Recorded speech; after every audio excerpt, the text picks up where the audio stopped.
So Brad, how is that looking at this point? Is everything settling in? What's it looking like? What you're seeing at the coast is all that water's eventually got to go back out to the Atlantic, and it takes a long time to work its way down there. Part of the problem is it's slow to drain because we've got an onshore flow and high tides right now, which is causing the water to back up in a lot of these rivers and waterways here in the eastern part of Carolinas, South and North Carolina. Now, for us, we've been able to dry out for most of the last week.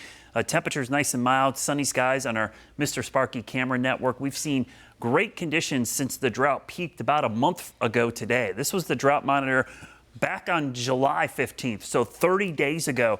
Entire state of North and South Carolina was in a pretty big state of drought, both of the states. Then over the last 30 days, we saw the rains start to pick up. It wasn't just Debbie. Debbie was kind of the last blast of water, which helped eliminate most of the drought. There's still some dry spots because drought doesn't go away as quickly as you think. There's still some lingering impacts. Even though you get a ton of rain at the surface, groundwater levels and some of the plants are still stressed out from all that dry weather back in July. It will take time for them to recover. Now, there's not much rain in the forecast. In fact, 20-30% the next couple of days going into the weekend. So the showers and storms we see will be incredibly scattered, but they could be strong, especially on Saturday.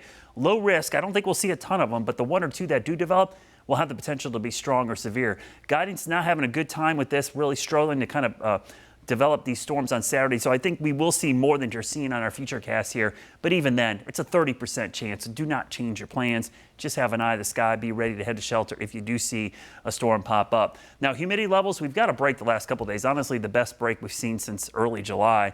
The next couple of days, we're back to summer humidity. But next week, maybe a signal that we're going to see another surge of drier air for the middle of the week. Now, part of the reason we're not seeing water drain out of those rivers, this is Ernesto. It is way out there in the Atlantic. Big storm, though. It's still pushing water towards the coast, so we're seeing rough surf, high tides, and a lot of rip currents on the coast. So even though this is tracking north and east towards Bermuda, will not be impacting the United States directly, there's going to be indirect impacts from those waves. The swells are huge.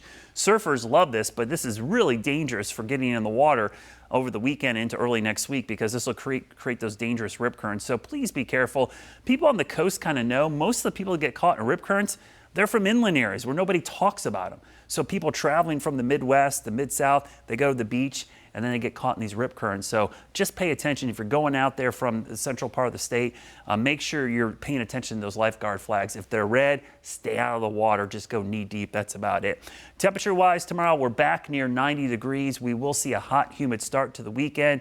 The temperature's near 91 on Saturday, 88 on Sunday. Both days, isolated storm chances really the story. Your Guy Roofing 7-day forecast should be a pretty nice week next week as temperatures cool back down and we actually see mid-80s return by Wednesday and Thursday. Very nice. Brad, thank you.